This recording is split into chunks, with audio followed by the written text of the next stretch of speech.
topic in itself.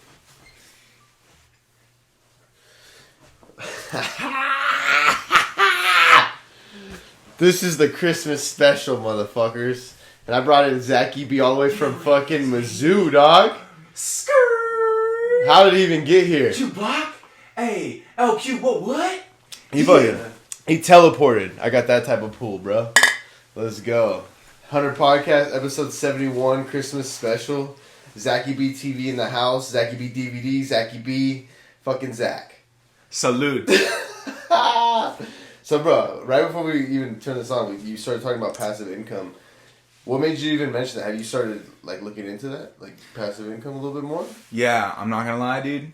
Lately, all that's on my TikTok is stocks, passive income, make money while you sleep, entrepreneurship, owning apartment buildings, buying vending machines, all these different types of ways to make money. Yeah, just like little extra ways to add on to your basket a little bit. And I don't know how I fell into this weird world of TikTok that's like entrepreneur talk, but how's that working on TikTok? Because I literally just got on TikTok this week, bro. I actually just got on because I was like, I should finally make the move and not just be like left behind, you know? Yeah. And so I don't even look at it. I haven't looked at it, even swiped. So what? Right.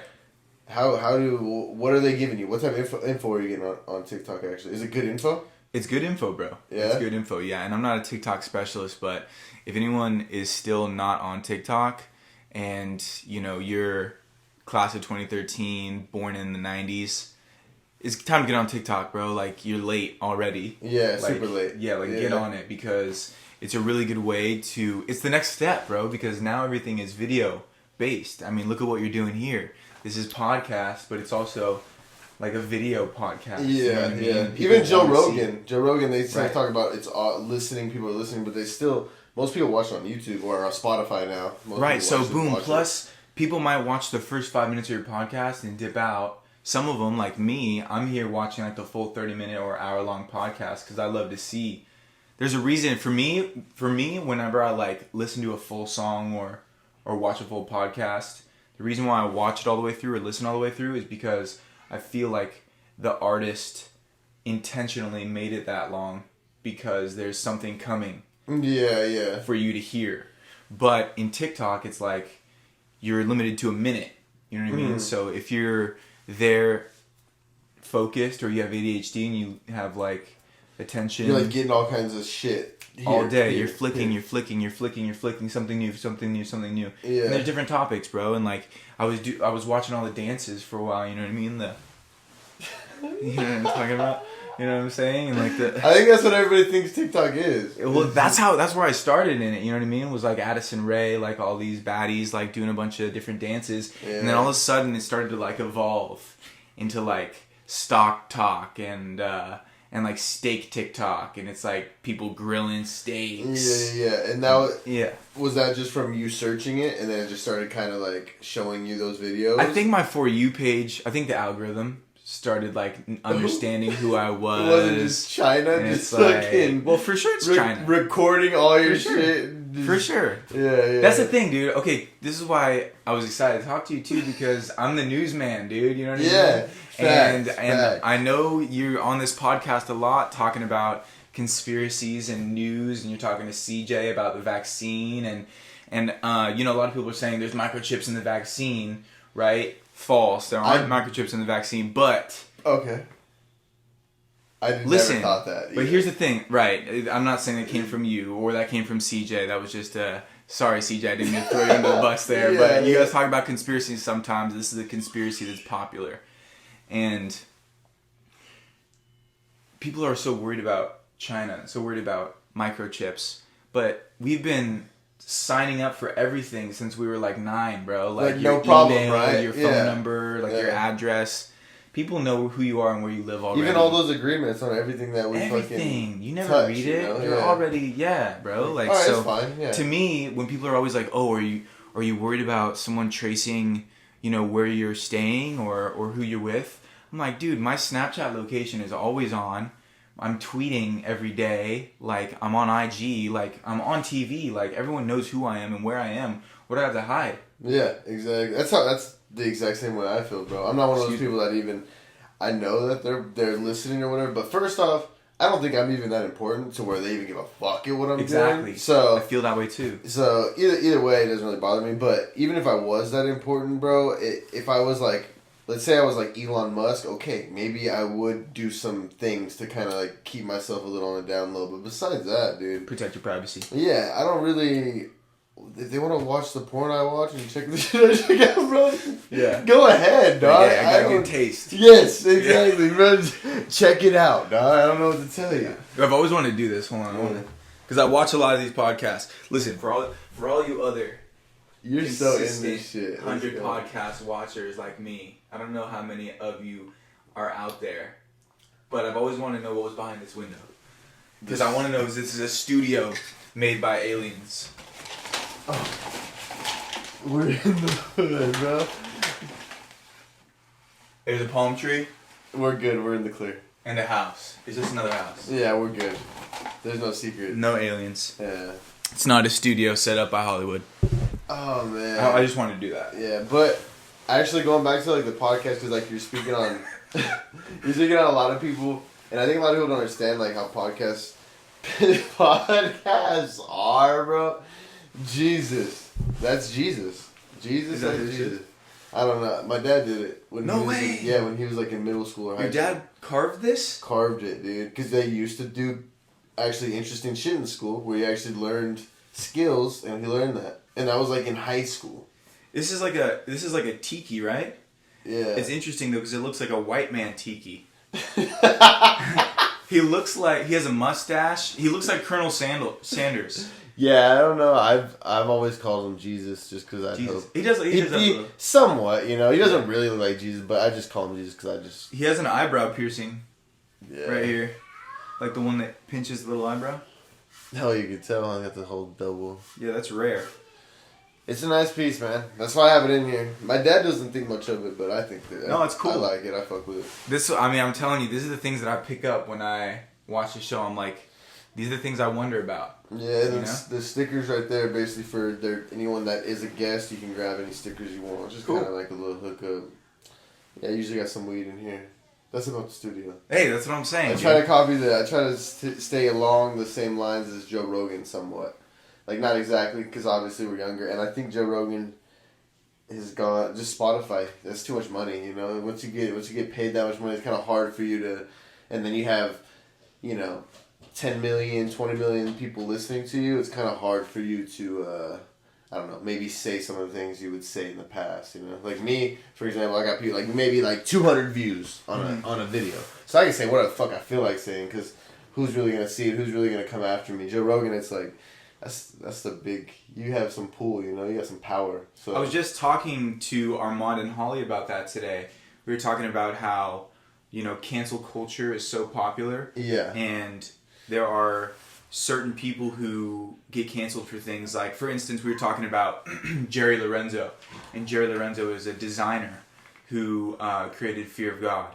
Okay. And Fear of God has also a separate label called Essentials, and they're both working with Nike, right? So Jerry Lorenzo was a designer for Nike for a while under these other labels, and he came out and said basically he's a devout Christian, and God says that homosexuality is wrong, and he is a part of Christianity, but he believes that everyone should have their own views, and it's wrong of him to pass judgment, so he can't say whether it's right or wrong. He just said what his personal beliefs were. Right, he put it out there, and allegedly Nike let him go because of this statement.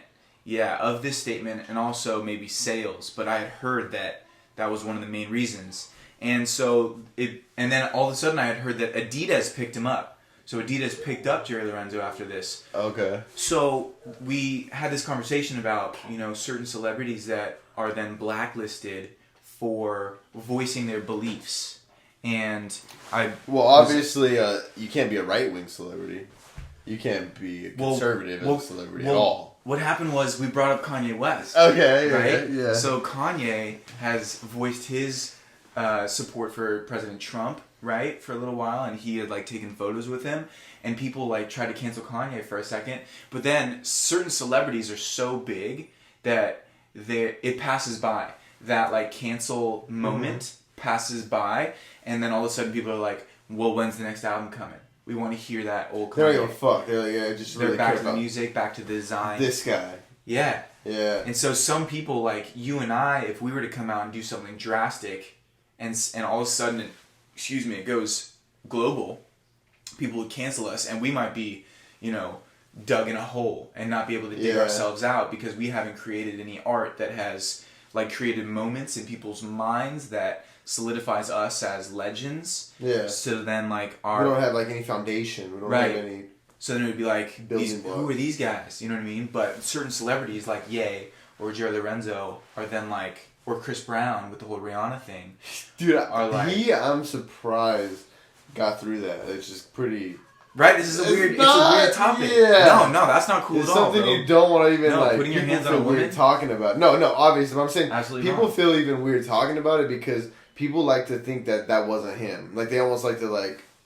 It's the two different guys, and it clearly is the same guy. It's the same thing with Ye, like supporting Trump. Yes. And Jerry Lorenzo coming out, and my whole thing is like, so are artists and are athletes not supposed to, like, put their beliefs out there? Are they just supposed to play their sport? Are they just supposed to design their clothes? Are they just supposed to make their music and leave the current events or the controversial topics alone? Yeah, I think you have to do you. I think that's one thing you can do. Because what I've kind of started, and this might be way off topic, but this is something I've started to come to terms with. Because I've had a lot of deep thoughts just among just really myself. Just sitting here thinking about life and thinking about people and shit. Yeah. And I've thought pretty deeply about, like, what's moral, like, what should we do, like, what is our goals in life? Like, what are we meant to be here for? Whatever. Purpose. Yeah, purpose. What's our purpose? Yeah. And what I kind of like my hypothesis is now is kind of like you gotta just come to terms with you. So like you gotta basically figure out on the day you die what life you want to live up until then. So it might not be morally right to this person, but if it fits good in your morals and if it's right with you and you can die with that, then that's the life you should try to go for. It's just kind of like what fits best in your certain system. Like because some people like money, just that's what their focus is. Money is like just makes them happy. Money's some people it's like family. Some people it's work. Some people whatever. But and some people like lack in other things. But whatever makes you run as a person, I feel like that should be your focus. Because there's not one way you should do it. You shouldn't just go to high school, go to college.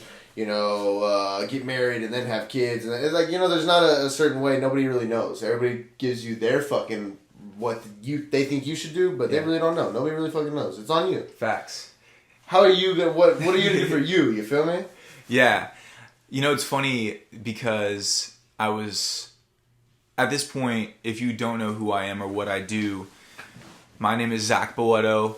Troy and I went to high school together at LQ. We played baseball together. I graduated, went to college, and got a degree in communication and in journalism. And now I'm a news reporter. So I'm in the field and I'm interviewing people and I'm talking about these topics on a daily basis. That's how I started, was in the field. And this last year, I got a raise and they put me now as an anchor. So I sit at the desk and I'm the guy who sits there and I read the news. And I wanted to tell you this too because I put everything in the news. What you see in the news, if you watch my show, at 9 a.m. or whenever you're going to turn on ABC 17 in Missouri, everything that's written is written by me. Really? Yes. Every single thing that you see come down is written by me. So this is why I want to talk to you because I know that a lot of people think the news is so controversial right now. And it's like, my whole thing is if you see something that's not in the news and you want covered and you feel like should have coverage, reach out to me. Because I would like to hear about it, and I would like to put it in the newscast if I think it's like legitimate, worthy. Like, yeah, yes. Yeah. And maybe you're saying, who am I to say it's worthy? well, I'm going to take what you're saying and I'm going to research it. And if it's valid, we're going to run it if it's new. You know what I mean? So back to what we were talking about, though, about purpose. I've been working lately with these younger production assistants and these younger students, basically, who are working at the station. Mm-hmm. And they look up to me kind of as a leader now. And I told these kids, man, look, I'm out here doing my best, but let me tell you, I'm not your boss. Like, we're all in this spaceship together, and we're trying to get to the same destination, and we're trying to all succeed, right? And so we're just a team together. And what I need you guys to know as young high schoolers or young college students or kids who are just trying to figure out what you're trying to do with your life, me as an adult, I don't even know what I'm doing with my life. I'm just trying to figure this out on a daily basis, every single day. Yeah. And all I'm thinking on an everyday basis is do better every day, is do better the next day. What can I do tomorrow to improve where I was yesterday? How can I continue to move forward in my path to becoming great, in my opinion? You know what I mean? And that's where I find purpose is, how can I become great? How can I become someone who is considered like great? You know what I mean? Or someone who has made a difference or made a change or really has an impact, you know what I mean? Like a seismic impact in society, in whether it's desert culture, whether it's California culture, whether it's United States culture, or, you know, internationally, and reaching everyone in households all across the world. You know, I'd like to continue to try to grow it because I do feel like I've had a little bit of an impact in the desert already as it is. You know what I mean? So it's like, and maybe even a little bit in California, whether it's at the universities that I went to. So now it's like, how can I make an international effort? You know what I mean? I'm in Missouri and I'm doing some things here and there, but at the same time, I'm not blowing up yet. You know what I mean? Yeah. I'm not at the Olympics. Yeah, you're still, but like you said, you're getting better every day. Well, that's how I approach it. Your goal is, you know, so, and like obviously, like you said, your goal is to be great in the end, but that's a journey, bro. And True. You're along that journey, and clearly at your age, you're taking the right steps there to be great, great at whatever you want to be great at, because you're doing things that kids, fucking dudes our age, 25, 26 years old, that wouldn't even think of, dude. There's dudes that are like, still like, are just chilling at home, just drinking or whatever, you know? Just chilling with homies all day, like, not even figuring out life at all. And you already got this career, you've had it figured out. You've had it figured out basically since high school. Right out of high school, you're fucking, like, even college, you built that fucking news station, basically, at your college. So it's like, you're already driven from the jump, dude. You're on that journey. I've just always been inspired, dude. Like, that's the key, I think, to me, is just finding inspiration. Yeah. You know what I mean? If you feel like you don't have purpose, if you wake up and you're like, I have no idea what Zach's talking about, like, in purpose, because that's what drives me. My purpose is getting better every day, getting better the next day. If you feel like you can't find that purpose, it's like, you gotta find inspiration. And to me, you can find inspiration in anything, bro. Like, you can either find inspiration in the biggest designers in the world, the biggest artists in the world, or you can also find inspiration in the Santa Claus at the mall. Excuse me. Or Troy Roberts hosting a podcast, you know, from his studio in DHS, bro. It's like, I find inspiration in you, dude. I appreciate it. Honestly. Like, and I have from the jump. That's why I've always supported you, because I was telling you just a minute ago that that's why I love watching Hunted podcasts, is because, like, it feels like it's my way to keep a pulse on the desert. Yeah, you know what I mean? And it's like, you know what else? You can also find inspiration in homeless people, bro. Yep. Like, I was just at In-N-Out, dude, for the first time in like a year. Thank God, dude. You know what I mean? I gotta eat In-N-Out again. And there was a homeless person there and asked me for some money, and I was like, I don't have cash on me right now. And she started like going off and kind of like going on this crazy tangent. She probably has mental health issues, you know what I mean? But I was like listening to try to make out what she was saying, and then I realized, like, man, like, I really am like blessed in my position now, and you know, I felt bad for her. At the same time, I thought to myself, you know, I have had friends who have been on the verge of homelessness before, and, you know, what would I do if that was ever my kid, or my brother, or my dad, or my mom, or my friend Troy, you know what I mean? Like, I don't want to be in that position, and if there's any way that I can, you know, build myself up, or build my family, or build my team up in order to be in a better position, that has some inspiration for me. You know what I mean? Like, some people might see a homeless person and not bat an eye. But sometimes I'll look and I'll be like, that's inspiring, man, you know, because I can get inspired by the people at the top and the people who are at the bottom that need some help, you know. And sometimes you got to get out there on Christmas and give people some gifts, bro. Yeah, just do. The giving is kind of crazy, too, how much better giving feels than receiving, you know. And you know what? I saw Isaiah Verasis on TikTok. And he's doing giveaways. Isaiah Verasis. Yeah, what is his giveaway thing? I forgot. Giveaway Zay. Giveaway Zay on TikTok. Giveaway Zay. Shout out Giveaway Yeah, Zay. he's doing giveaways on TikTok, and that's really dope, bro. Yeah, that's really dope because it's hard to do. It takes time, and it takes money, and it takes effort. Yeah, for sure. And on that finding inspiration, dude. Even this happened last week. We were at the store, and there was basically a kid, maybe a teenager or something, with his parents, and he literally had no arms or legs, and my son saw, like, he had no arms or no legs, and he's like, he, like, let me know, he's like, oh, he had no, and I was like, some people are born like that. This is why you gotta understand, like, you're blessed to be how you are, it's like, no matter what, you know, and, like, he's obviously blessed to be alive, too, but look at what he's doing, and he's fine, he's fucking going Christmas shopping with his parents and shit, and can't even fucking walk or anything, can't do nothing, and it was just, Which son was that?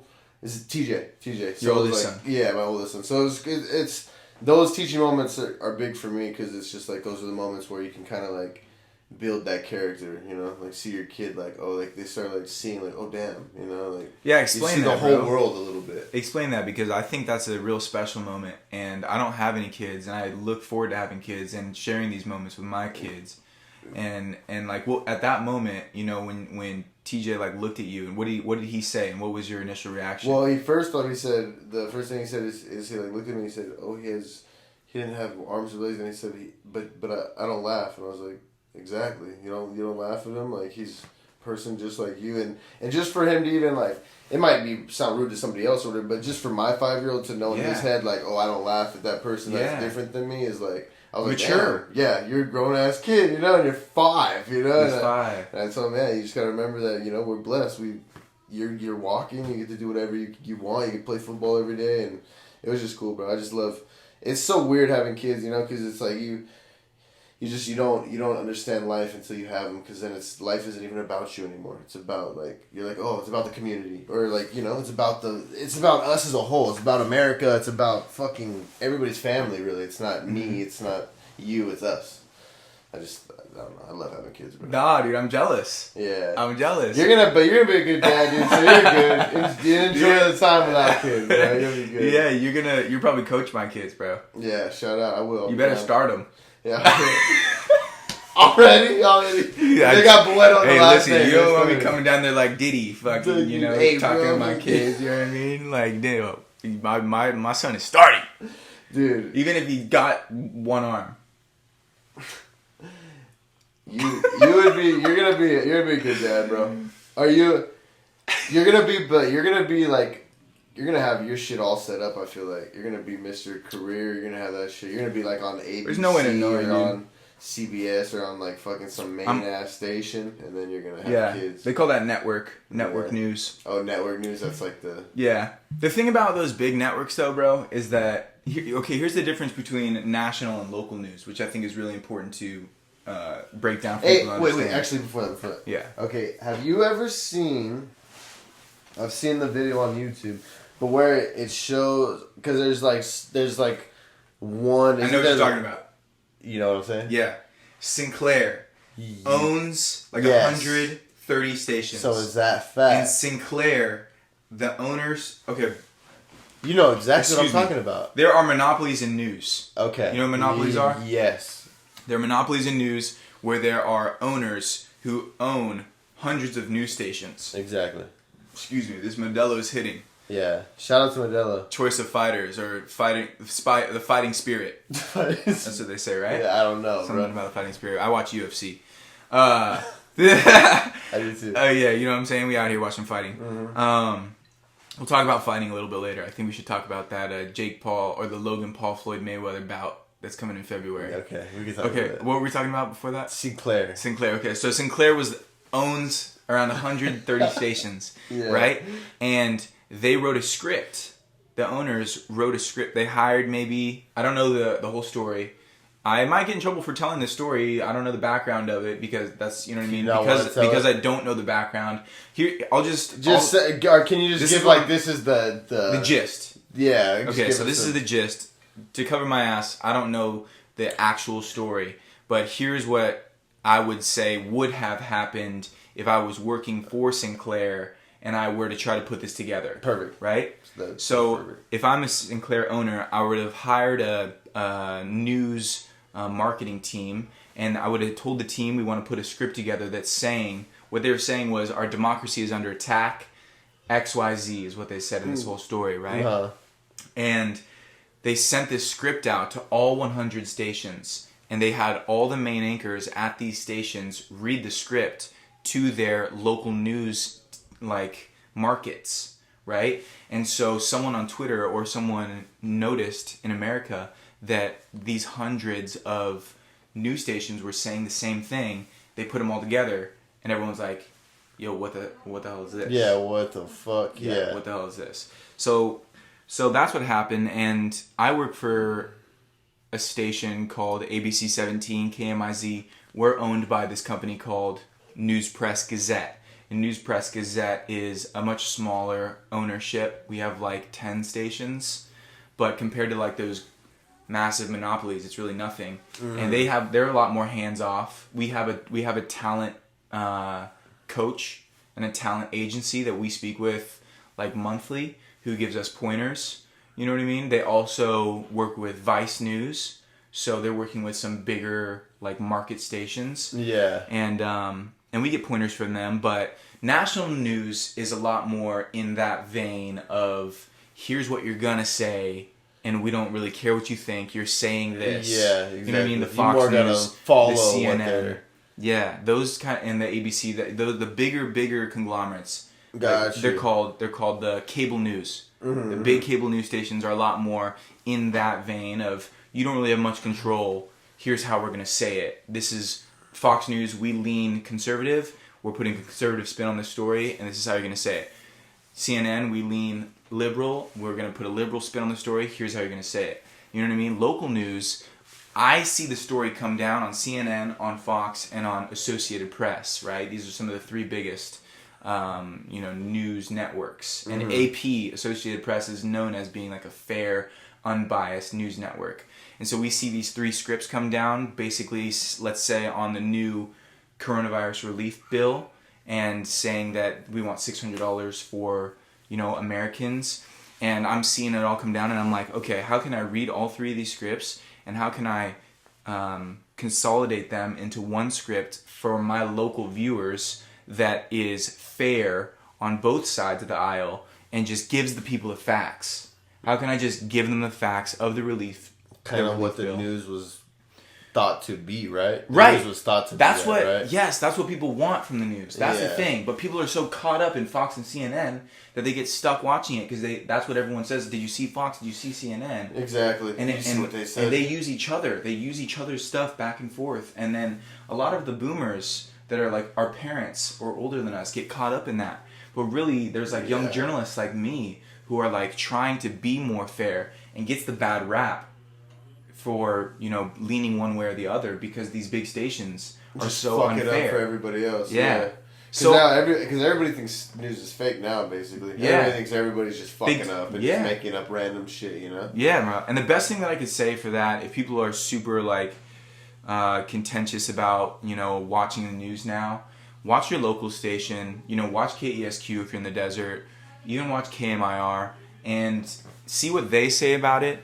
But then also, like, do your own research, bro. Like, go on Twitter and go and search what you're looking for. If there's one specific story you feel like you need to know what's going on, Google it and do a little bit more research because the news will give you 30 seconds of what happened and that's it. Yeah. And if you don't do more research, all you're going to know is that 30 seconds of what this person told you. So it's really like, we'll give you what we can give you for the time right now, but we have a 30-minute show that has 10 minutes of commercials, so our show's really only 20 minutes, and we have to tell you 25 stories, but we also have to give you 6 minutes of weather. Yeah, exactly. So we really only have some traffic. Right. Traffic. So traffic alerts. So we really only have 12 minutes of news, bro.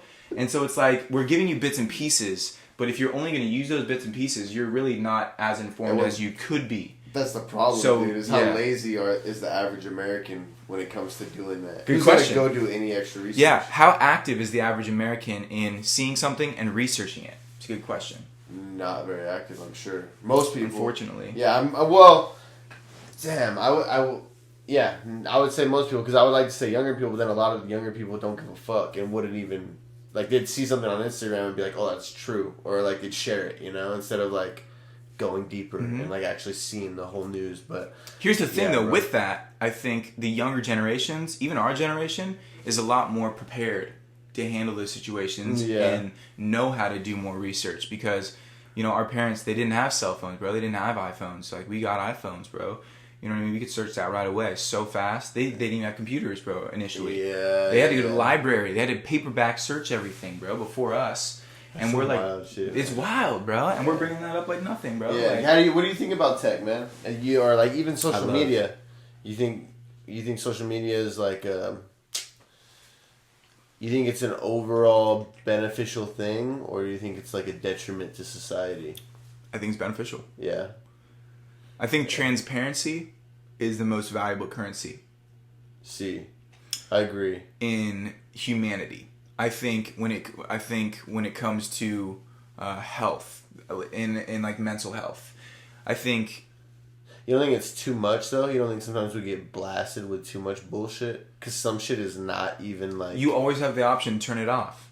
I remember Tyler, the Creator, one time said when we were like in high school, he put out a tweet like, "What do you mean cyberbullying? Like, just close your eyes. Like, like turn off your phone. Like, what are you talking about? If you feel like it's too much, don't turn it off. Turn your phone off for a day. Don't delete the apps for a week and come back if you feel, or don't come back. Like, do your own thing. Do I think it's a lot? Yes.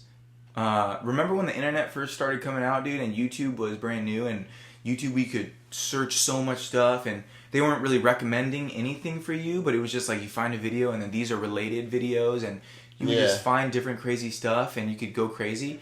Nowadays, it's all like recommendations and for you, and it's like you blocked into a certain amount of stuff, and it's like it's not as free as it once was. Yeah, exactly, because it's all focused on getting you addicted to their app. Yeah, staying to their certain, engaging. Yeah, exactly. So that I think is somewhat of an issue, I guess. It is a little bit dangerous, I will say. Yeah. But then again, it's like, would you go back to books in the library? Here's where it's dangerous. If you begin to trust the wrong sources. If you begin to trust sources that are unreliable, that are claiming to be professional but are just sharing headlines, then you're in danger. You know what I mean? Mm-hmm. Because you're not doing your research and you're ill-informed. You know what I mean? Yeah. That's where it can be dangerous. Do your own research. Find out which news networks or websites are trustworthy and bring you the actual facts, and follow, and like, I wouldn't say even 100% follow those. I would, you know what I mean? It's hard to... Okay, on top of that, do your research, and then on top of that, bro... Do extra research. Yeah, but then on top of that, bro, enjoy your life, dude. Don't focus so much on that shit, dude. You know what I'm saying? That's too. People focus so much on some shit they can't control, honestly, and it's like... Yeah. Dude, I don't know, bro. I don't have $1 trillion. I can't fix it. I'm just gonna do better, I guess. That's it. Just like you're saying. Do better yourself day by day. I don't really know. With the presidents too, like the new president got elected and people are going crazy, and to me it's like, who cares? To me it's like, it doesn't matter because... Bro, were you poor yesterday? Okay, you're poor today, bro. That's the thing, dude. It's like, my vote, unfortunately, I hate to say this, but especially in California, my vote won't change nothing. Which way California's voting. It's going blue. And whoever's gonna be president is gonna be president. And are they gonna make a change for me? Maybe something small will benefit me. But at the end of the day, dude, it's like it doesn't matter. Who's gonna make the biggest change for you? Who out of your whole life? Exactly. Me. Yourself. You're only yourself that can do it. Only you. If you're gonna sit there and think this president's gonna save everything, you're wrong. You gotta rethink again. Yeah, you gotta go back to the drawing board because one president isn't gonna save your life. So let's go back to the drawing board. Let's talk about fighting. What's up Okay. with fucking... So what do you... How do you feel, dog? Alright, so first How do you feel about Jake Paul, too? Okay, first of all, Jake Paul knocking out Nate Robinson. I don't know what kind of special effects you have, but let's get that on the screen right now. It's there. Right there. Ooh, dude, ooh. Okay, that was Nate. Dude, oh, you watched it. It played. Okay. So, Nate Robinson did not know how to box, dude. Not at all. Nah, he did not know how to box. Jake Paul was in there, obviously had been training, knocked him out. You know what I mean? The Mike Tyson and the Roy Jones Jr. fight, you know what I mean? It was like uncles just kind of going back and forth. They're just thick. They're professionals. It was. I mean, if you really watch fighting, you're like, okay, I can appreciate the technique and I can appreciate the guy. It was nice to see them in the ring. But it was like they weren't going out there to kill. Yeah, which is what you like to watch fighting for. Yeah. Yeah. Okay. So, so we watched those and the whole Paul brothers thing. They've been viral since YouTube days, for doing crazy stuff. Jake Paul has a better record, I think, in regards to, being a better person than his brother Logan. With the rat and all, like, killing animals and shit or what? Well, yeah, Logan went to, like, the suicide forest in Japan. Oh, yeah, I heard about that. And, found a dead person hanging from a tree. And that was, like, a huge... shit, right? Yeah, that was a huge scandal. And, but they talk a bunch of shit. They do clickbait.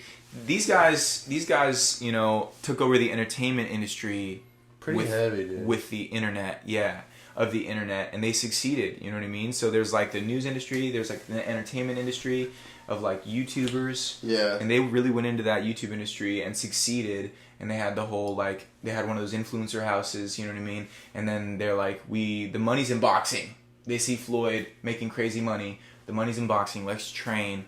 Boom. They got into boxing. Beat Nate Robinson. I think Logan Paul boxed KSI. KSI I don't even think was a real fighter. You know what I mean? And so that they went back. I think it was a draw, or he might have even lost one. So honestly, I don't even think this Floyd and Logan Paul fight is gonna happen. You can run this back on February 21st when they're supposed to have that fight. I don't think it's gonna happen. Really? Nah, because here's the thing. Here's why it could happen. Because Floyd came out of retirement to fight that guy in China. Do you remember that? And it's totally a fake fight. Well, they fought, right? Wait, it was the kid, right? The kickboxer? It was a young, young, and they fought, right? They fought. Yeah. But Floyd knocked him out, I think, in the first round. And all the Chinese investors were like shocked, you know what I mean? And Floyd won a bunch of money. He's like, duh. He's like, this kid doesn't know how to fight. So that's why I think that Floyd might take this fight with Logan Paul, because he was willing to. What makes you think it's not going to happen? Logan is not an established fighter. You just think why was he going there with Mayweather? Why would Mayweather go in there with Logan? You know what I mean? My whole thing is, why would Floyd risk his whole legacy, his undefeated legacy? Well, it's already an exhibition, so it already doesn't even go against his record. So it's already... This fight with Logan? Yeah, it's already counted as an exhibition, even though they're supposed to do 3-minute rounds. It's supposed to be like a real boxing match or whatever. So it already doesn't even count. It's already not even like a real match. So... But still, it's almost like a money grab, but I do see what you're saying, because Logan Paul is bigger than him, and if he does lose, no matter if it is an exhibition, that looks pretty fucking bad. Right. It's the worst thing that could ever possibly happen. Possibly the greatest boxer in the world of all time. Of all time. Yeah. In my opinion. I agree, actually, because I've seen him box, bro, and it's pretty hard to disagree. He doesn't get touched. He's the best technical boxer. He might boxer. be boring as fuck, but he doesn't get touched. And when he was younger, he'd fuck people up. Yeah. Some of his old fights, he'd knock people out. That's what I'm saying. You throw the right guy in the ring with him, he'll get down. But did you see Jake Paul throw water balloons at Dylan Dennis? Yes. How do you feel about that shit, I like Dylan Dennis as a fighter. Yeah. I do like Dylan Dennis. I haven't watched any of his Bellator fights, so I don't know how he is. I like Dylan Dennis as a fighter. And I think Jake's trying to get McGregor now to fight. Did you see what he did? He's talking about his girl. He said she was a 4. That's so disrespectful. I would fight him. If I was McGregor, I'd beat the fuck out of him. Yeah, man. Yeah. I'd fight him. A 6 is saying one thing, you know what I mean? Like, she said it was a 6, like, alright, I can live with a 4. It's kind of fucked up, man. Yeah, you're fighting. We're fighting. Do you feel that... yeah, dude. Do you feel that this is fucking up boxing?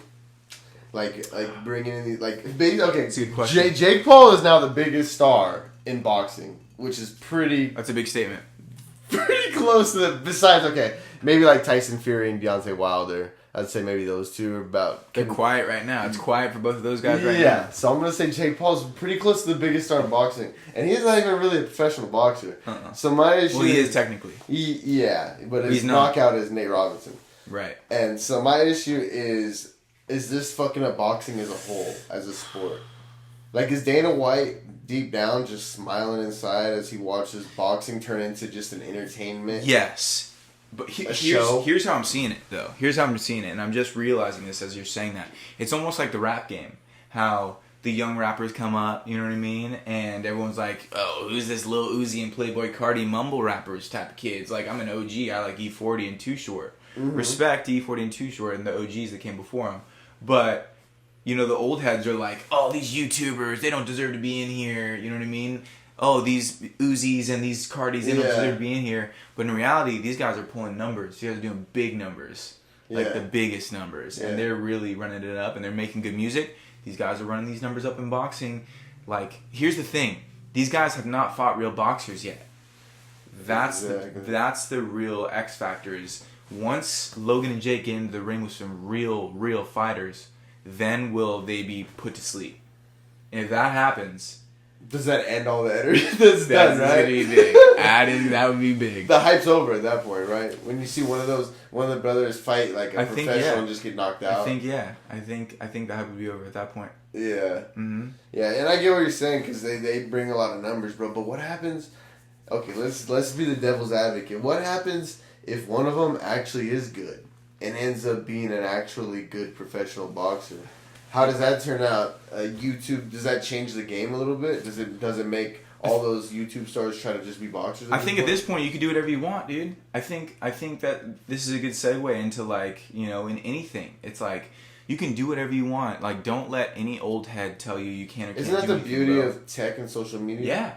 Yeah, bro. Well, look at me, dog. Like, my mom's a news anchor, you know, and I always knew that I wanted to be on the news, and I could have, you know, not played baseball and been the full news kid my whole entire life. Yeah. But everyone would have fucking hated me. Everyone would have fucking hated me. And I was like, you know what, dude? I want to skate.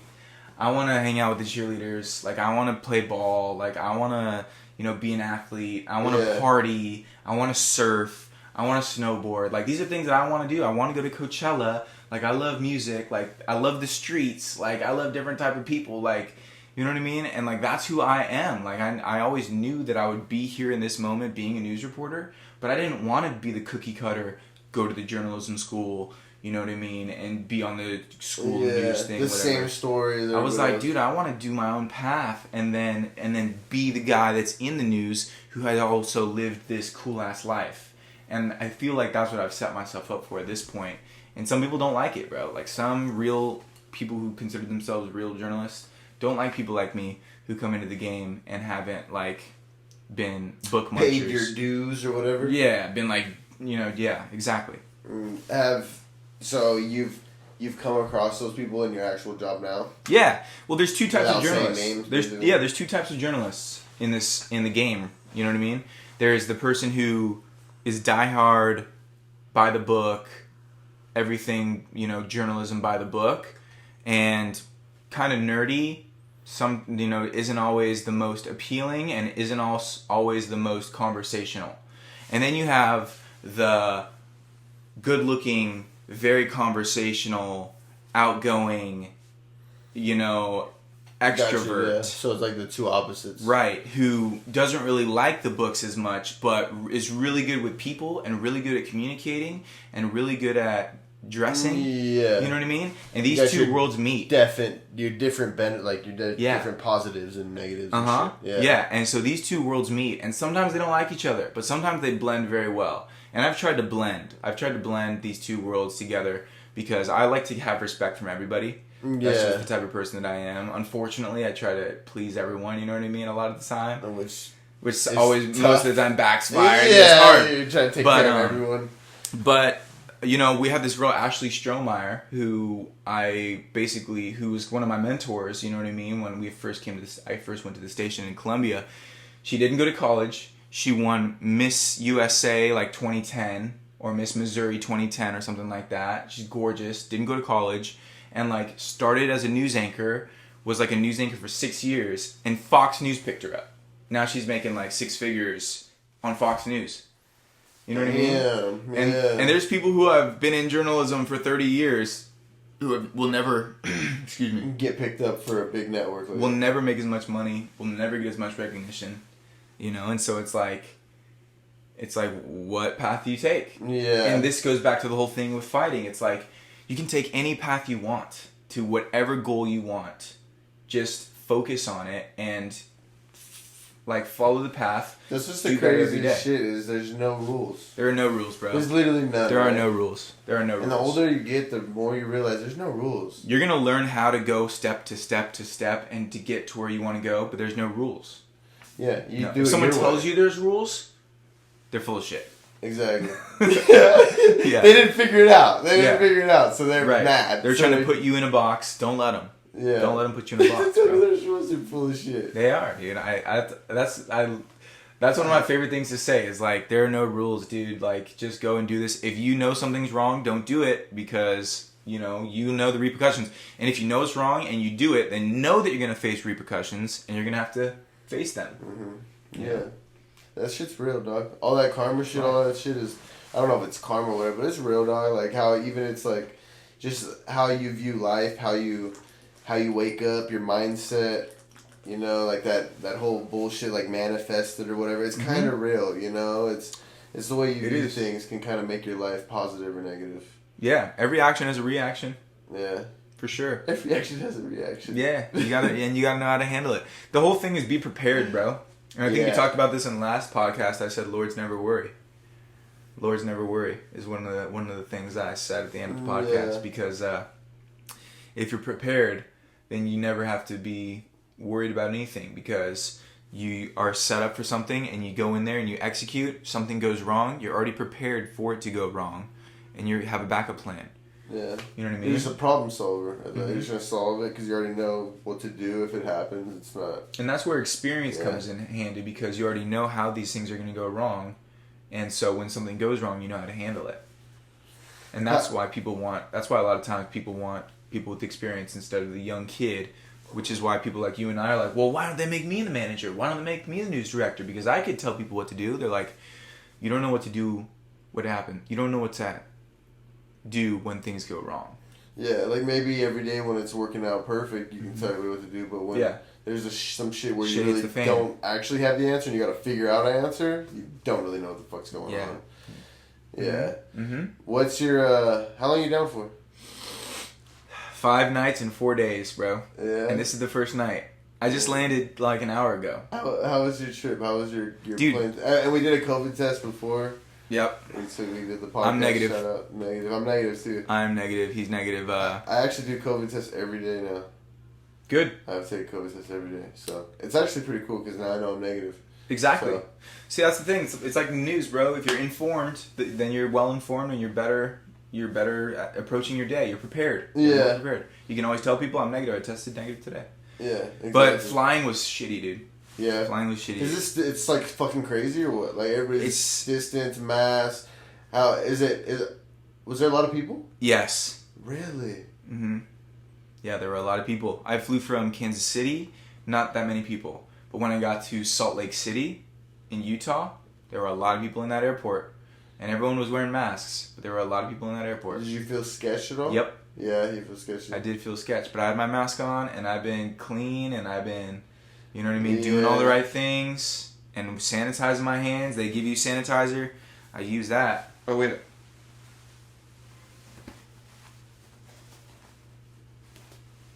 You know what I'm saying? Shout out. Literally pulled out the sanitizer right from the airport. Yeah. Right. 2020. Stay sanitized. You know what I mean? So, you know, okay, so, and it was sketch at Salt Lake City. It was sketch at Salt Lake City. Yeah. And then LAX, I didn't have any time. I jumped right from one plane and got into the Palm Springs plane. Oh, okay. But people are just antsy, you know what I mean? People feel uncomfortable. You could tell there's a weird energy in the air, and you're like, man, nobody really wants to be here. Just super tension. People, feel kind of sketched out about traveling as it is. You know what I mean? And then the timing of the flights were weird because you can only have basically like half the amount of people on a flight than you normally could because you got to take out all the middle seats. So they're doing that. They're taking out all the middle seats. So basically, you just have one and one. Mm-hmm. You like skip a seat. Mm-hmm. Okay. Yeah, and in some flights, you're only doing one on each side. Uh-huh. You know what I mean? So that's weird, and my flight times were weird, so I had to adjust for that. But overall, I mean, I got here. Yeah. Yeah, and traveling is sketch right now. Everyone knows traveling is sketch, but I was looking at the numbers the other day. They said on Thursday and Friday, that 1 million people had TSA tracked 1 million people on Thursday and 1 million people on Friday traveling, and compared to last year there was 2 million people on each of those days. So half. We've cut it in half, but there's still 1 million people traveling, which is still that's a good amount of people. lot. Yeah, that's a lot of people. Yeah, that's a lot of people. So that's what it was like. Let's wrap it up here on what have you learned in your news career so far, because you've literally you got that promotion. How much time are we at? I think we're at over an hour or about an hour. 50 minutes. 51. Okay, gonna hit this pen. Yeah, hit the pin, dude. All right. We can get into conspiracies and shit. I just didn't know how long you wanted to be here. No, it's alright. I just want to take a little baby rip. Yeah, hit that. I mean, you're taking me home, dude. Yeah. LQ. Facts. LQ. LQ family. Shout out. LQ in love. Christmas, baby. This is a Christmas special. Oh, I gotta press this button. Oh, is it on right now, or is it okay? Now you're good. It's on. I wasn't pressing the button. You're like, what the fuck? The Christmas special of the 100 podcast. All right. So, what's your question? What have you learned, or what is probably the biggest thing you've learned thus far, or I don't know. Yeah, biggest thing you've learned thus far from your career as in news in general, like, or maybe like your biggest life lesson or something. What have you learned from being in news? Because even just talking to you today, or even last time I talked to you, you just talk like you just know yourself almost. You know, like you just know what you're about. You know what you're shooting for. You know, like you just kind of have it all figured out. So like, was there any point in your news career where it kind of like helped you grow up, or like maybe getting put on the spot, having to be in front of the camera or be in front of people that, I don't know, bro. I just see you and you look very just mature. You're just a mature person compared to, obviously I've known you since we were kids. Mm-hmm.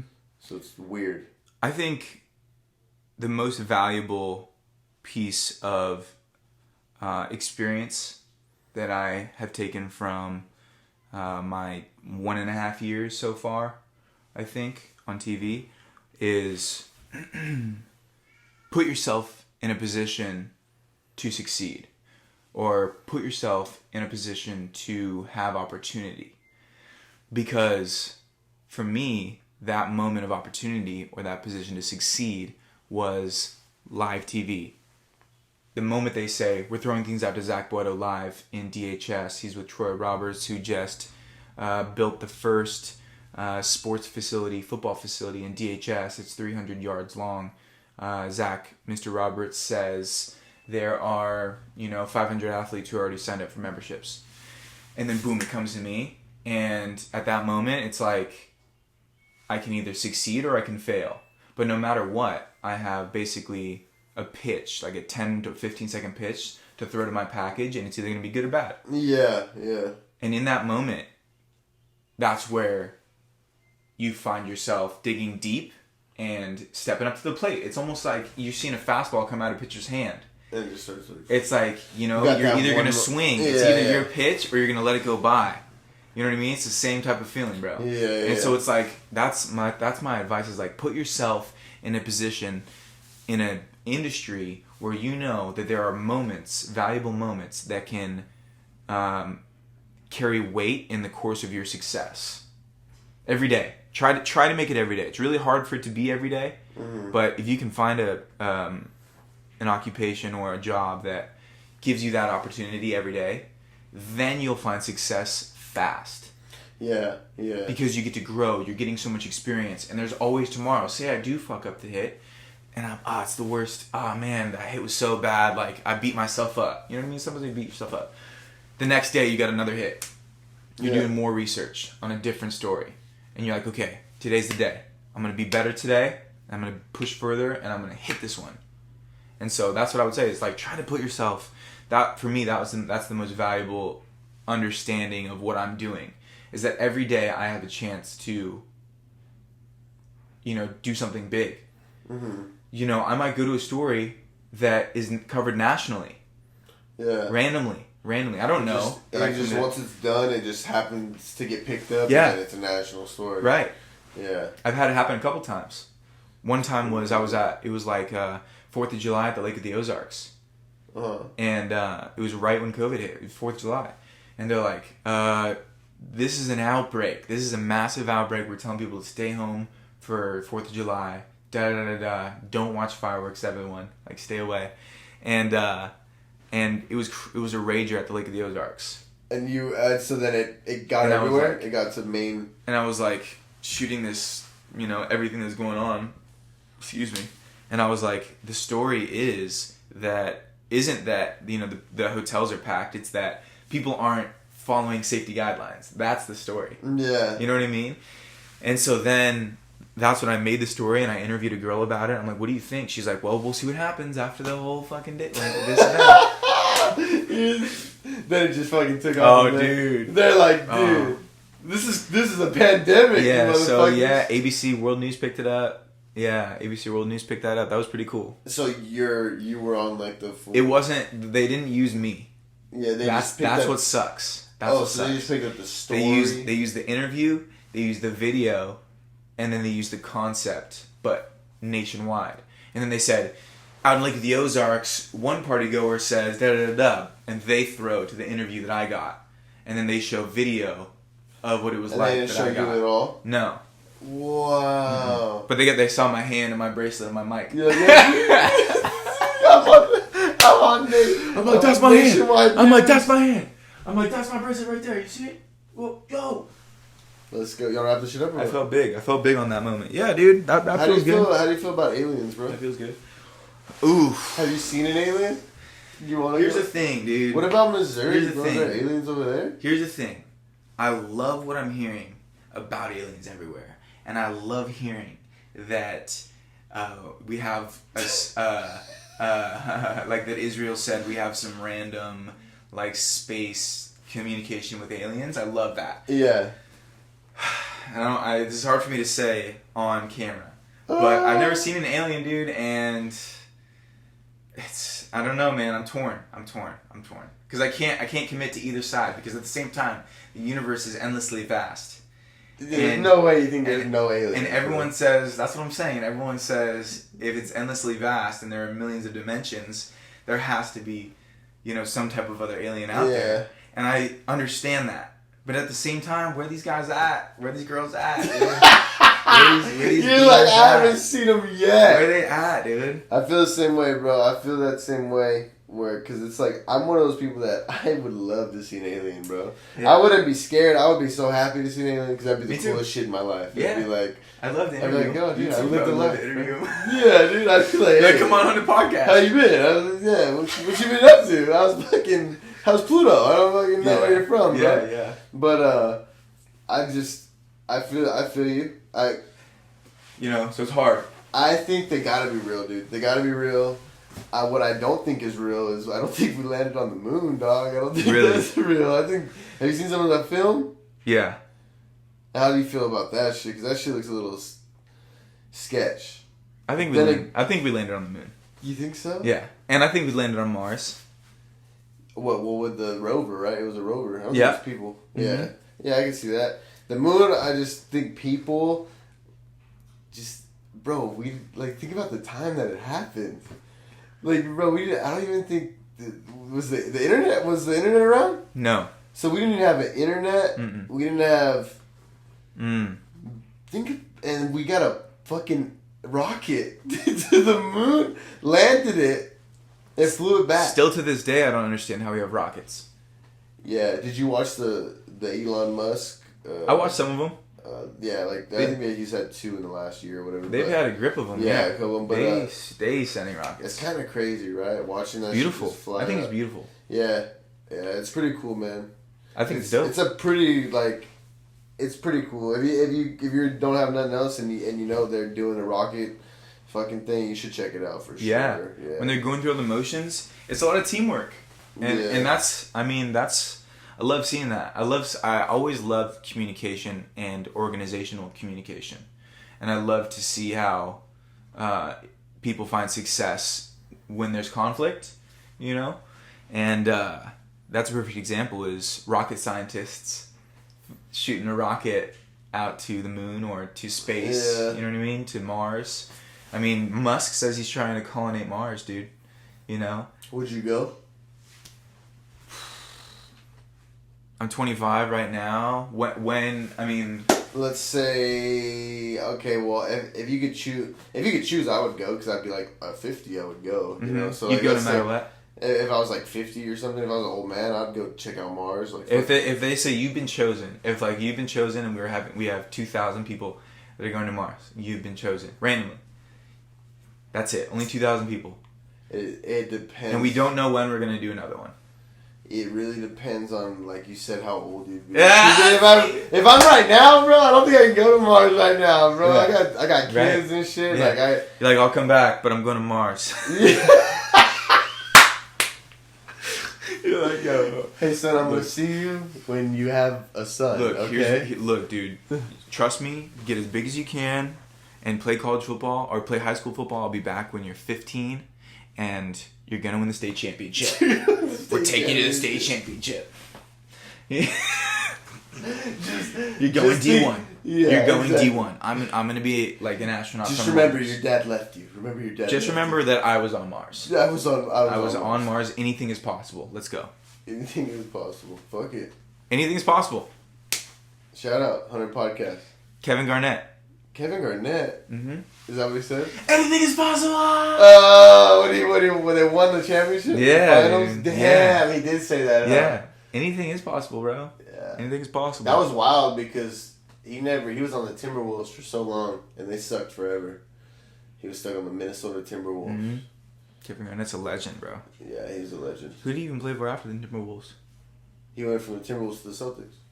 That's right. That's what I'm saying. So he was on Timberwolves forever. Then he went to the Celtics. They won the championship. That's right. With Ray Allen, Paul Pierce. Fuck the Celtics, though. Lake Show, baby. I just like LeBron. Really? I fuck with LeBron. Dude, you're a Lakers fan.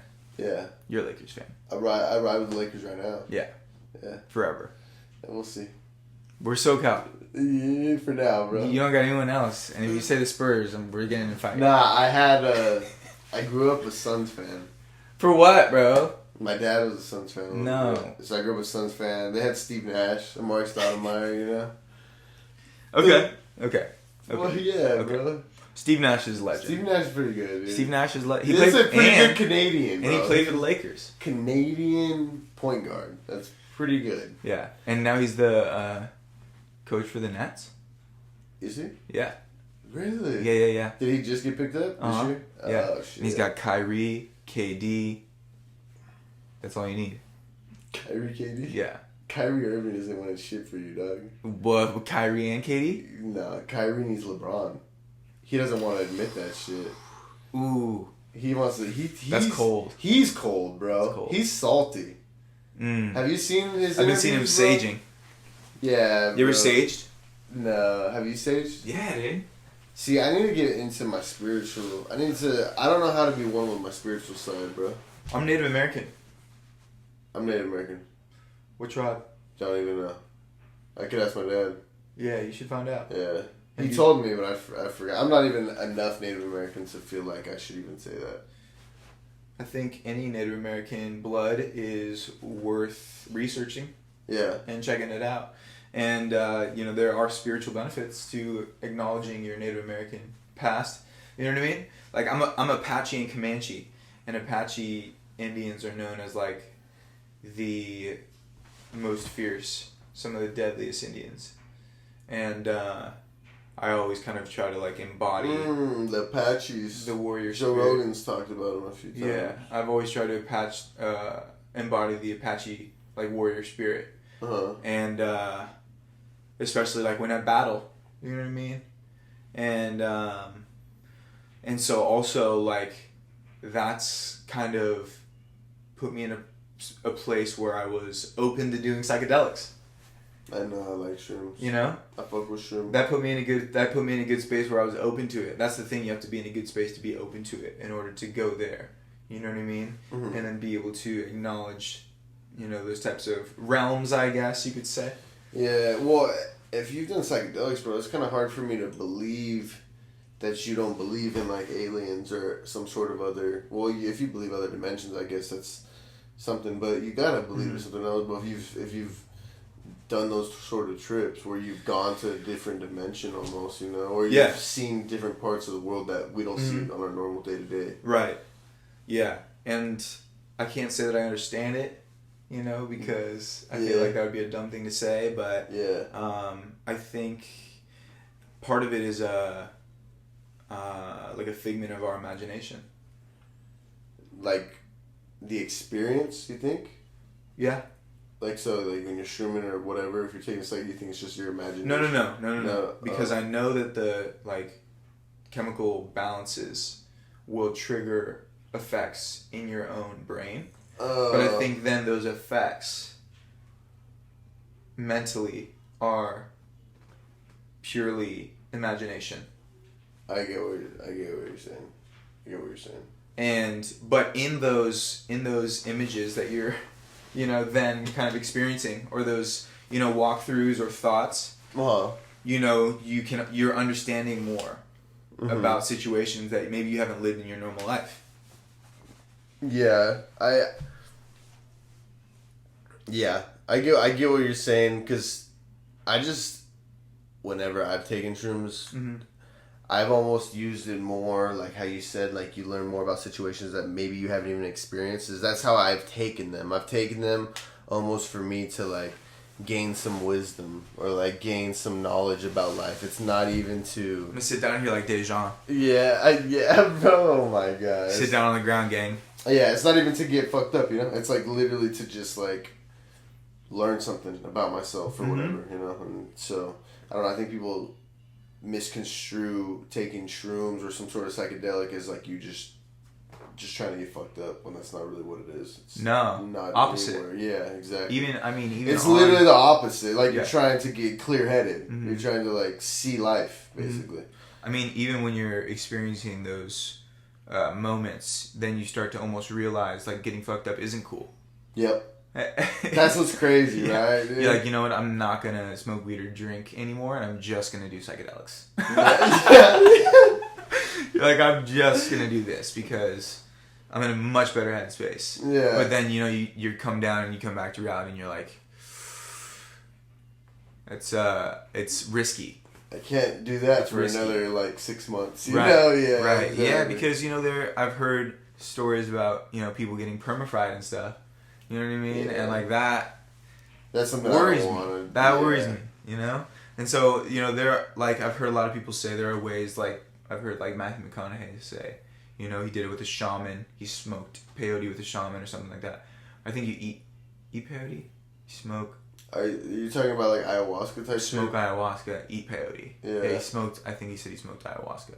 Or maybe vice versa. Yeah, something. And, he was, like, with a shaman. So it's, like, or if you're, like, with a chemist, you know, who's mixing something for, like, the chemical balance of, like, you know, ecstasy, like MDMA, then, you know, you're probably doing it the right way.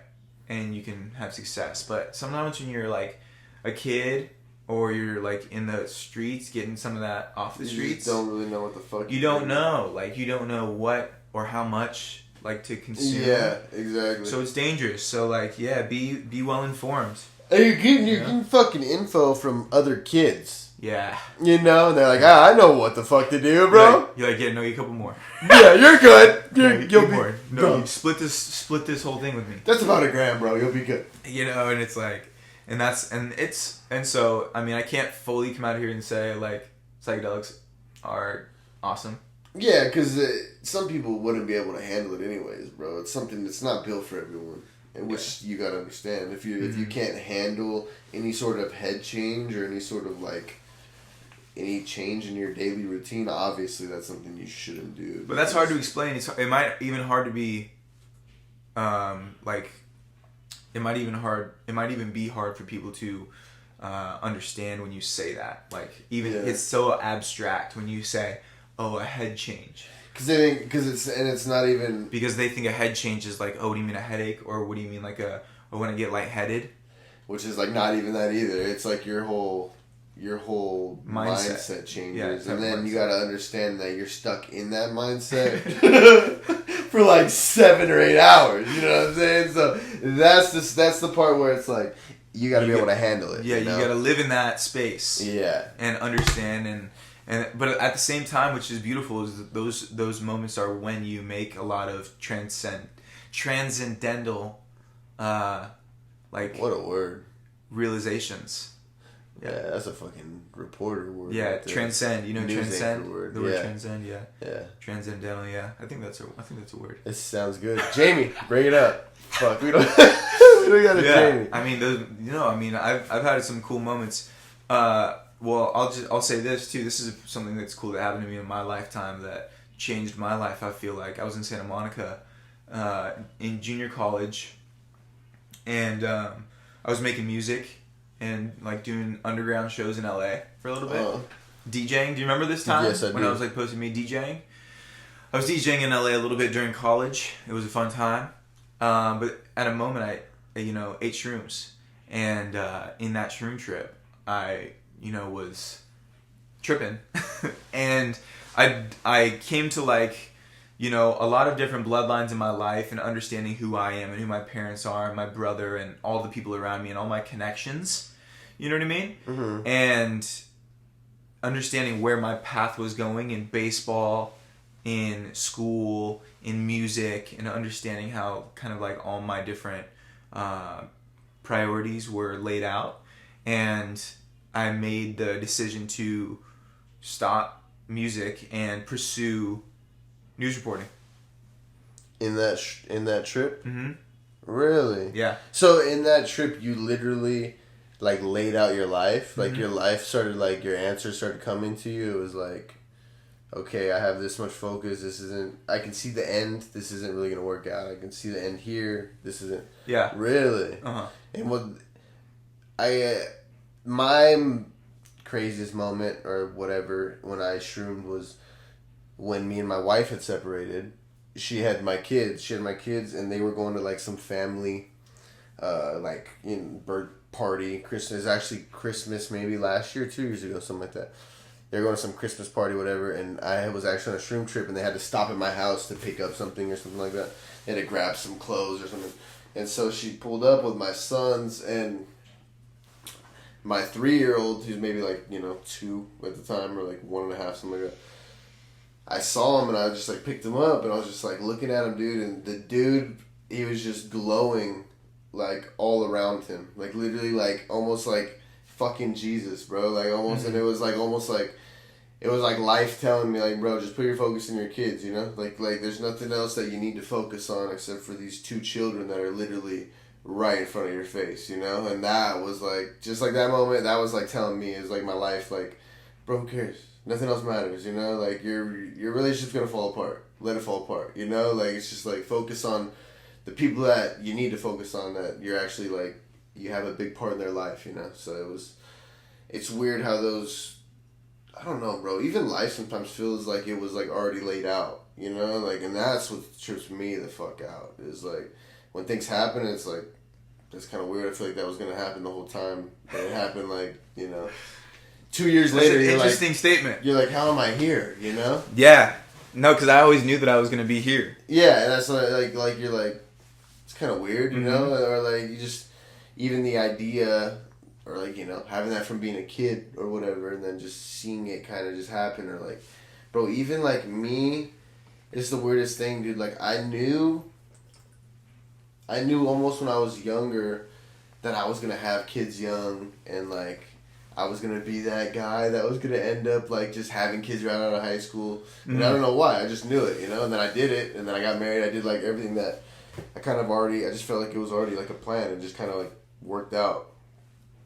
I'd say. And then now, like everything I wanted to be, I was the opposite. I was like depressed. I was fat. I was like all that shit, and then all this shit happened to me, like the worst things that possible, the things I wished had never happened, and then I got to be where I should have been from the beginning, you know. And it was almost like it was planned the whole time, you know. It was like God was like, bro, you got to go through this dark time to get where you want to be, you know. So yeah, weird life, bro. Everyone has to have a learning phase where they really are faced with a lot. Yeah.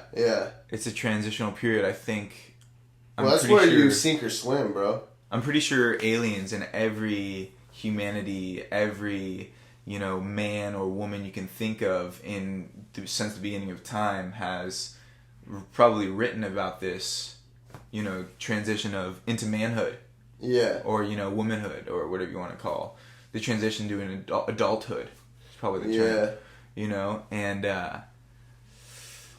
it's weird when it comes. It is crazy. And you don't it's almost like you don't feel like when you're in it, you don't know, but then all of a sudden you look back and you're like, oh. That was it. yeah, that was going down. Oh, that was the whole thing. That was the whole journey. Now I'm the man that I was thinking about. And it's like when am I gonna have another one of those? Yeah. And like how can I embody it and be the best that I can be in that moment? Yeah. And that's when I think it's like every day.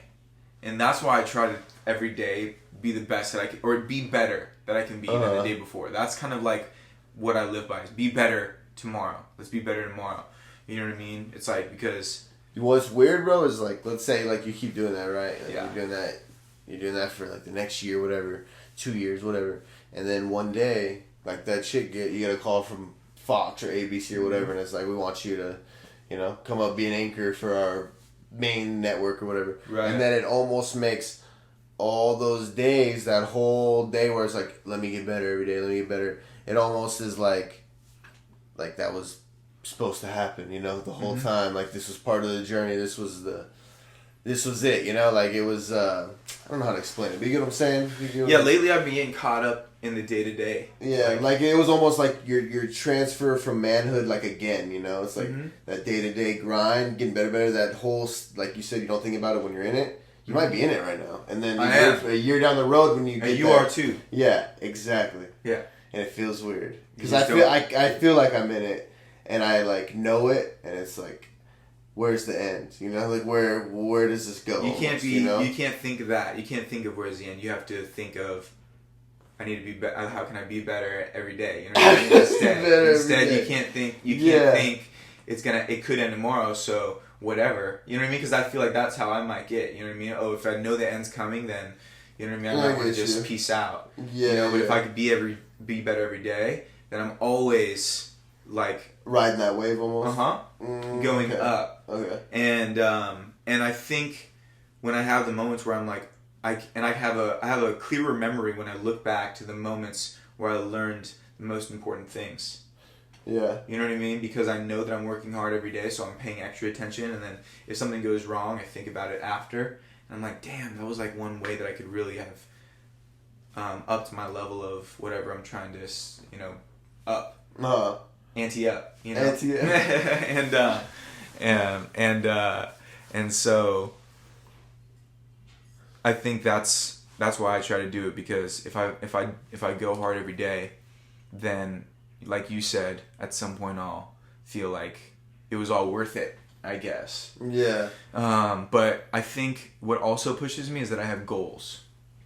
Yeah. I think having goals helps me stay inspired to get better in the next day, every day, because like I want to win an Emmy really bad, bro. That's like my number one goal right now, is win an Emmy. For some reason, it's my number one goal, but I'm not the most invested in it.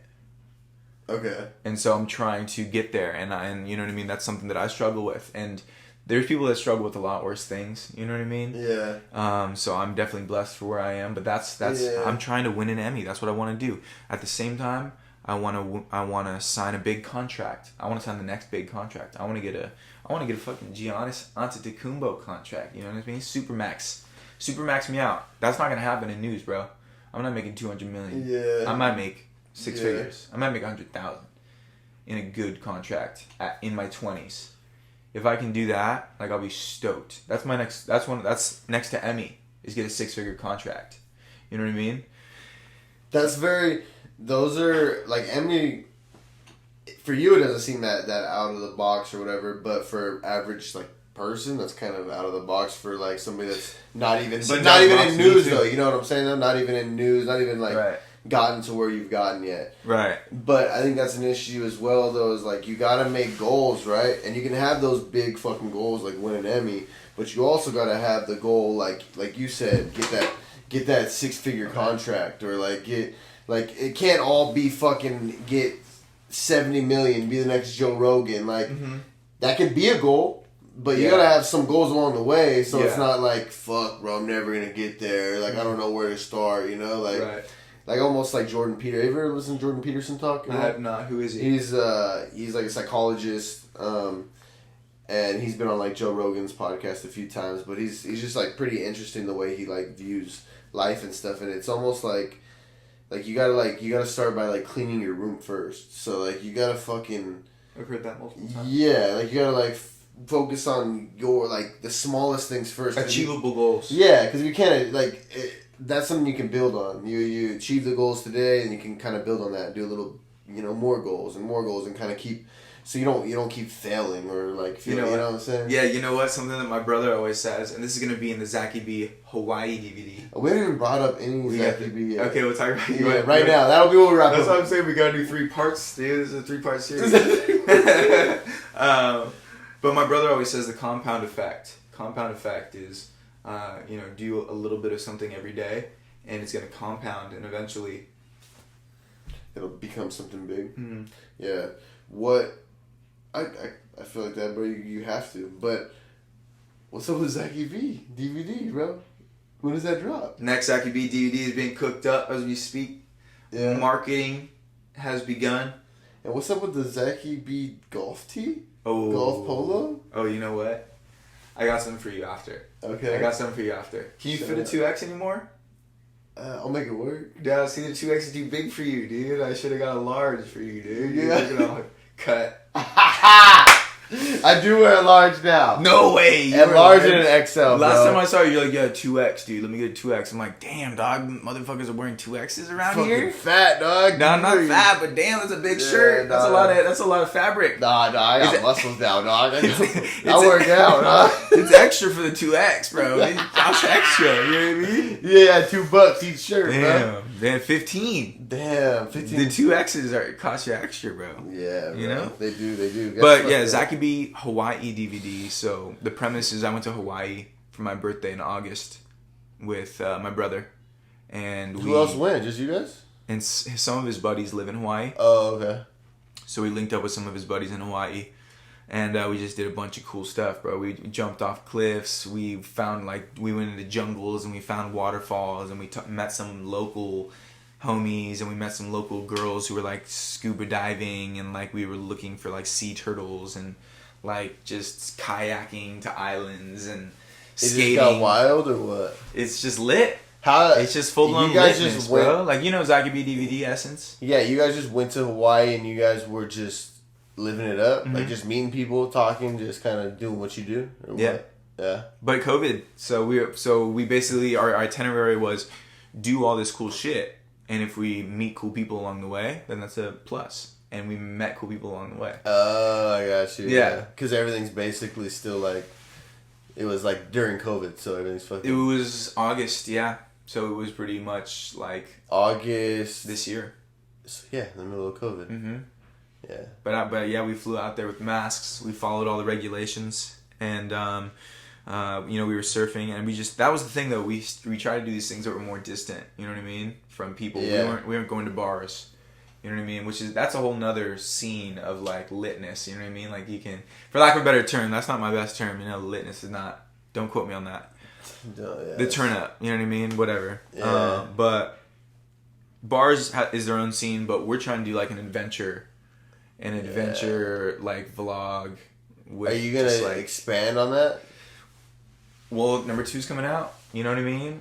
I got that cooking up, and I have a bunch of. One of the cool parts about it that I really enjoy is that I have some really, really talented producers who make the music that runs behind the visual. It is. Dude, the music is very big. I've figured out from editing videos and shit. Mm-hmm. The music or the audio. Audio's major. It's huge, bro. Because it'll make a video look very well edited or very shitty. You know what I'm saying? Dude? And it's 90% of the time it makes the video look shitty. Yeah. So. Yeah, you gotta find the right music. That's the thing. It goes unrecognized to those who don't appreciate video production, but the people who do appreciate video production can appreciate the surround sound that you might create with all those different sounds. Yeah. And you'll see some of that in the Zachy B Hawaii DVD for sure.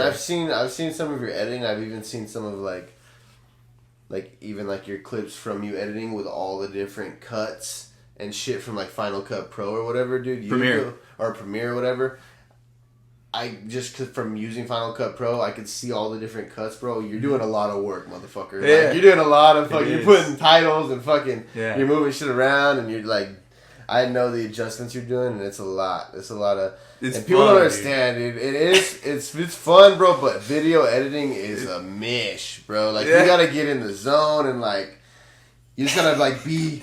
You gotta be one with the video, you know what I'm saying? Yeah. And I just understand what you're doing, bro. I appreciate you for appreciating it. Thank you. I respect it because I'll fly around my drone and that shit's fun. And then when it gets to the video editing, I'm just fuck you guys, bro. Yeah. It's that's where the money is earned. Believe me, I feel you. I feel you. Yeah, but the adventures are fun, huh, bro? Oh, that's the best part. That's the best part. That's the best part. Soaking it up, with my homies, you know what I mean? Yeah. And with the girls who we meet, it's always if but you know what? I really enjoy editing too. I do enjoy editing. I do enjoy it sometimes too. But it's just me in the booth, you know what I mean? That's it. And I have a demo that I'll show you after this. Okay. But it's 30 minutes, so we probably won't watch it tonight, or I'll show you the trailer or whatever. Got you, yeah. Or I can even send you one of the trailers that I made, and you can run it on the end of this video so people can see it. Yeah, send it. I'll do it. Mm-hmm. You can throw it on the end. But yeah, man, I enjoy editing because you get in there and it's so hard. It's so hard. It's unlike anything else. Being a creative is unlike anything else. You know what I mean? When you're truly trying to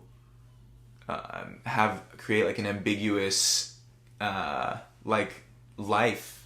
You know what I mean? It's a life experience. It's something that is everyone kind of can draw from, Yeah. And obviously everyone's not going to, but you got to try to make it work for the most people you can. Yeah. What's really hard too is that we have so much footage from this trip, and I'm trying to crop it down. Right now I have 30 minutes. I'm going to have to get it down more because there are times where I lose interest, and I have a little ADHD. So I'm someone who needs something to be dope every 15 You would be seconds. the perfect person though to check it, check the video on, because you're okay, I'm bored. Yeah, and you're fuck, I gotta edit that. Yeah, I gotta edit that. Yeah. So that's why I can chop it down pretty good. But now that it's at 30 minutes, I'm gonna have a few people watch it while I'm here in the desert, and I'm gonna be let me get your opinion, and what do you think would make this something that could be a moment in time where people look back and say, this is one of the best works of our generation, of my people in this area, of our friends or whatever. Yeah. Like your podcast. Yeah. Well, I'm trying to expand that shit, and I started doing that cruising. Yeah. I haven't watched any. No? I haven't watched any yet. But I want to. I'm waiting. It won't be while I'm here, because I'll be busy. Yeah, no, you're good. But I'm debating... I'm still trying to figure that out, but I'm debating on if I should just live stream those, live stream them on Twitch or something, or wherever. Nah, I know Twitch isn't that great, but Twitch is just, you can get monetized so much quicker, bro. Well, no, I would say put them on Trip. I say put them on Twitch, but live streaming is hard, dude. Live streaming is hard. But it wouldn't be me live. It'd be somebody with me live streaming me basically. But it'd be because then it'd be let's say it's you start. I gotta watch them. I gotta watch it because I don't know the concept. You don't know, but basically, I'm going to different small businesses in the valley, and I'm getting a behind the scenes trip. So I went to this place called Pangea Cuisine, And so I basically, the video starts, I'm walking out, this is episode 4 of Cruising the Valley, blah, blah, whatever. And then I get in my car, I do some clips of driving? Driving, whatever. The car, just outside reaching out the fucking top of the car. And then, put some music. Creative. Yeah, put some music behind it. And then. It's the beginning, dude. Yeah, and then I put the clip, basically of me getting out of the car, saying, all right, just showed up, blah, blah, blah. Start talking. Go into the mall, basically the mall that it's in. And then, right when I go to open, the door, then it's different clips of the restaurant, you know. And is it music playing? Yeah, or music is it your playing. voice? Do you say anything? No, it's just music playing. Do you hear from the owner? Not right when I open the restaurant. Cause basically it's me, I'm walking, I'm talking, I'm like, damn, I've never seen this place before, blah, blah, blah. And then as soon as I open the door, it, my voice, I'm not talking anyway. As soon as I open the door, the music starts. Music starts, it goes black, and then it's different parts of the restaurant, whatever. And then after that, then it goes into another transition. Then it goes into, all right, this is, I'm with Jackie, the owner and head chef of Pangea, and she's basically gonna cook me up some food today, blah blah whatever. So she cooked me up buffalo wings and calamari. So she's basically cooking them as we're talking, and I cut obviously the conversation a little bit where I can to kind of shorten it up, just so it's keep people from getting bored. Whatever. Excuse me. And so the whole video is maybe 8 minutes long, and it's me getting there, showing up. What makes it special?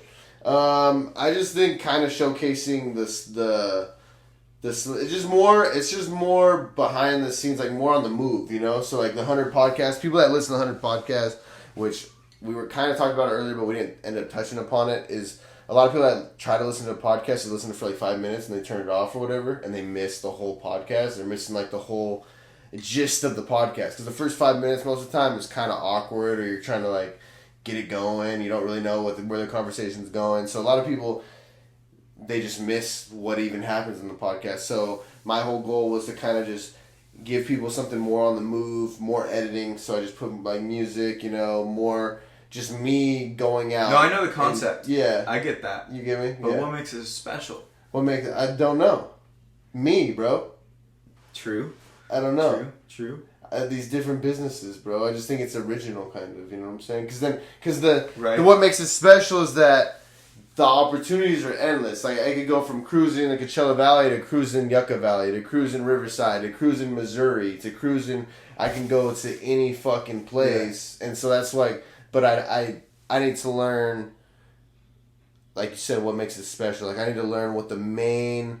What's going to keep people watching it? Because I dropped the first season, basically. I have one more episode to drop. Cool. And I feel like... Congratulations. Thank you. I feel like it didn't hit as well as I wanted it to. So, like you said, what makes it special? I need to figure that out, because I don't really know. But I like the concept. I like my concept, but I can't... It's hard.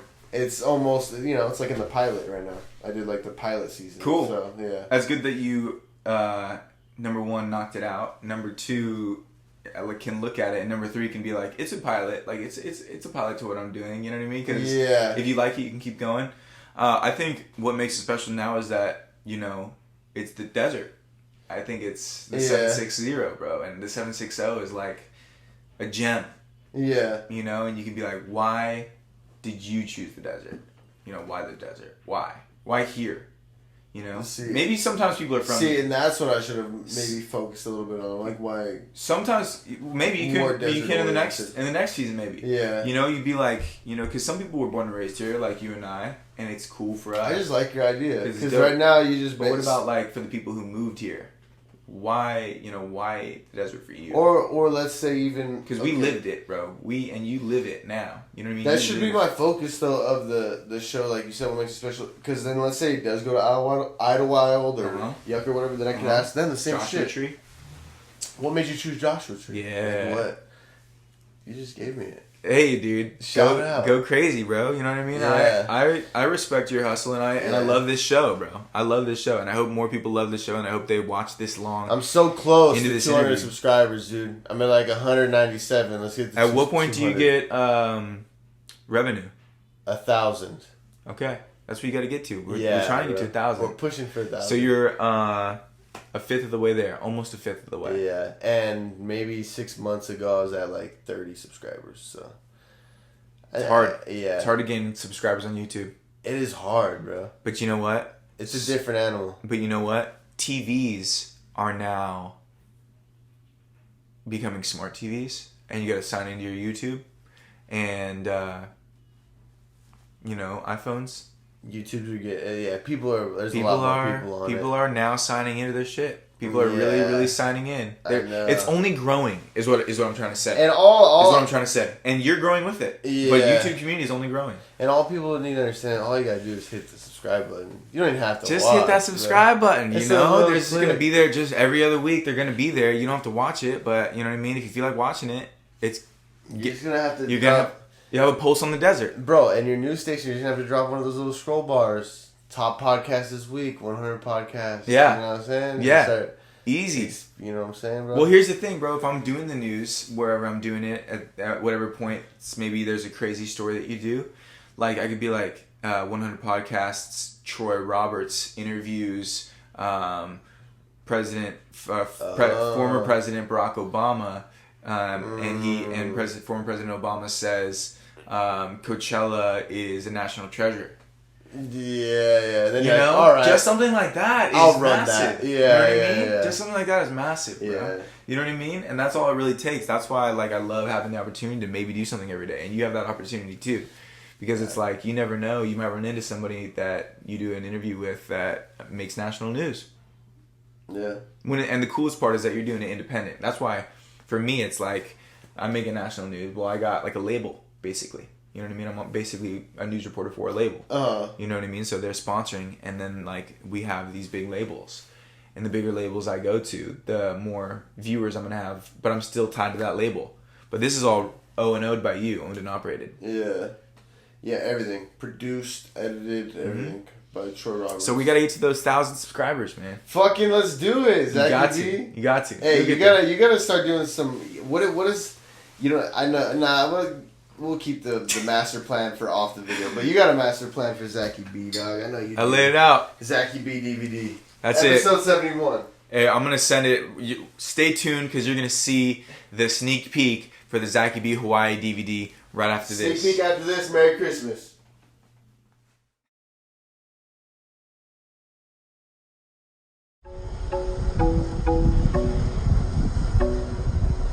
The cameraman is the most sure-footed man in the group, as he has to look at the footage. Right as the cave's spinning.